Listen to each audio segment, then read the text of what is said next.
So your reaction to the president's speech, what we should expect at the UN later today?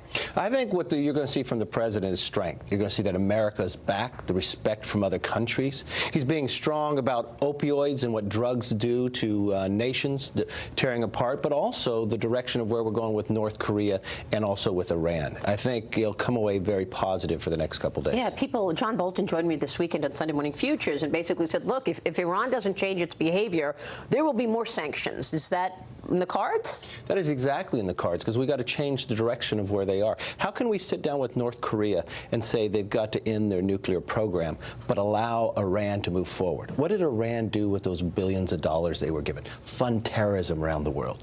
If you speak to the countries in that region, they are excited with what America is doing. That region is becoming safer because of the leadership of President Trump. Meanwhile, the pushback from the left is just extraordinary. And now this Kavanaugh controversy really hits the peak. Republicans are rallying around nominee Judge Brett Kavanaugh, who says he's not going anywhere, despite these sexual assault allegations from more than 3 decades ago that could threaten his confirmation. You know, even protesters are feeling otherwise. Heckling Senator Ted Cruz last night when he was at a restaurant with his wife, shouting, "We believe survivors, we believe survivors." What's your take on this back and forth over Judge Kavanaugh?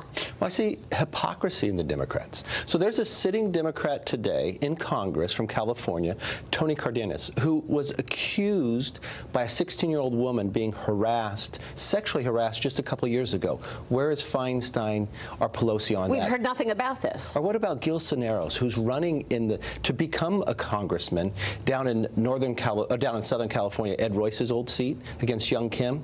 He was accused by the Democrat that was running for the state assembly. Do they believe them as well? No investigation there. But here you go. You had the New York Times investigate this story, but didn't go further because they couldn't find any proof. They couldn't corroborate it, right. But now the entire nation is torn by this. I mean, I think Judge Kavanaugh deserves his right.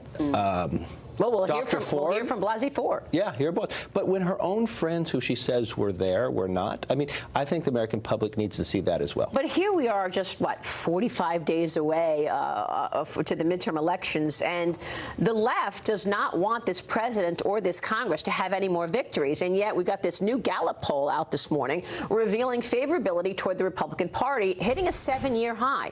45% of Americans now have a favorable view of the GOP. That's a 9-point gain from this time last year. It's the party's most positive reflection since January 2011, and also a leg up on the left, which polled at 44% favorability. Your thoughts with now 42 days to go to the midterm elections. How are you feeling going into this fight? Look, we know history is against us, but this poll shows something different. Why? It's because where the economy is today.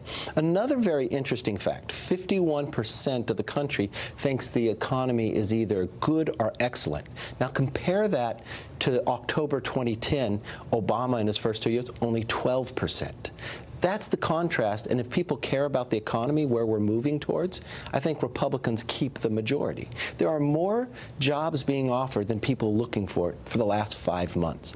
Unemployment at an all-time low. We keep hearing all the statistics. If you only have a high school degree, this is the best economy. Are you going out there and messaging this enough to hold on to the majority? Because the truth is everybody I speak with seems to believe that the House flips. You know what? If you read all the statistics, I read this one statistic out there. They also thought President Trump wouldn't be President Trump, by the way. Yeah, they gave Hillary a 71% chance that she was going to win the presidency. Exact same thing. I think what they are so frustrated about is the success we had, the results we've had. And what's interesting, that 51% that think the economy is doing well, not one Democrat in the House or the Senate voted for those bills to make the economy what it is today. That's the difference, even though former President Obama wants to take credit for something he's not involved in. So hypothetically speaking, if you do hold on to the majority and you do become the Speaker of the House, I'm looking at this cover story, Washington Examiner, the man who would be Speaker. Congratulations on the cover story. What are your priorities going into that? And should you do become Speaker?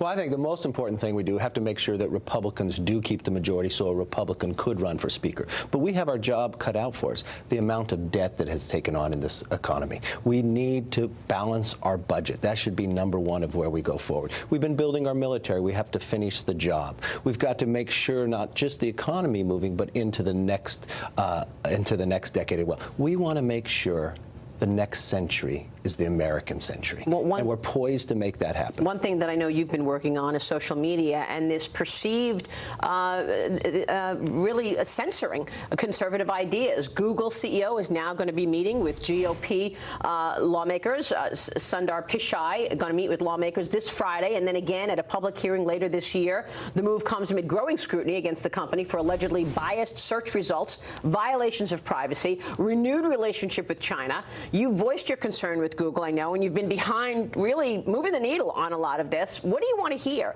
You tweeted earlier this month that a, quote, invite would be on its way.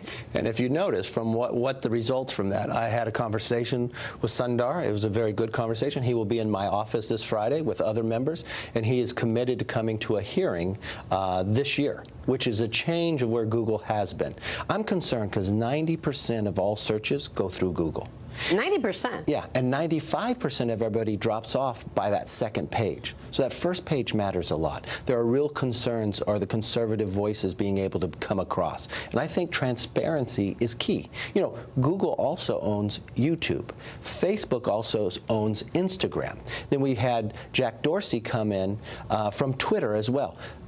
2/3 of all adults get their news from the internet. That's incredible. And yeah, so it's only going to grow. We see it every day. But this is something you and I have talked about for months. This is something I've been leading on, and we've been able to bring those in the Silicon Valley, the CEOs, to Washington to start this discussion to make sure there is a change in the place of what has happened. I know as a conservative you don't want a bigger government and you don't want bigger government hand on private business, but how do you deal with something that has 90% of the market? But you know what we're finding as well? It's a real concern if you have 90% of the market. You want to make sure the market is open. There's not a monopoly there. But what we're finding now that we have been voicing our opinion, it's the conservatives that work there too have finally voiced their opinion that they have been treated poorly. Even Jack Dorsey says conservatives there do not feel safe. We had senior engineers in Facebook create their own group because they think it's mob mentality that they can't express their opinion.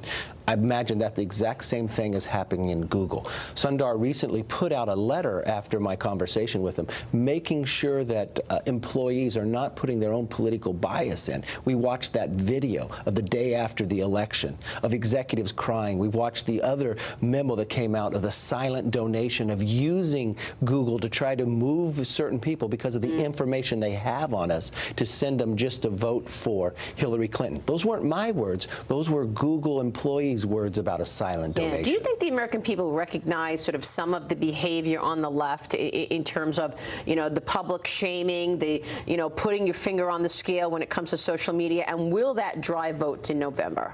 Well, I think it will, and I really think this election comes down to results versus resistance. What is the Democratic agenda? Yeah, they want to abolish ICE. They want to impeach the president. They voted on that twice. And what's more importantly, they want to bankrupt Medicare, a government-controlled system that would take away that 55% of Americans get their health care from their employee that would no longer be capable. Yeah. What would they do with the VA? It's very concerning to me, and think of the difference where you just saw that Gallup poll, where people are excited about the Republican Party. People are excited about this economy. We want to be able to continue to move that forward. We'll be watching. Congressman, it's good to see you this morning. Always good to see you. Thank you so much, Congressman.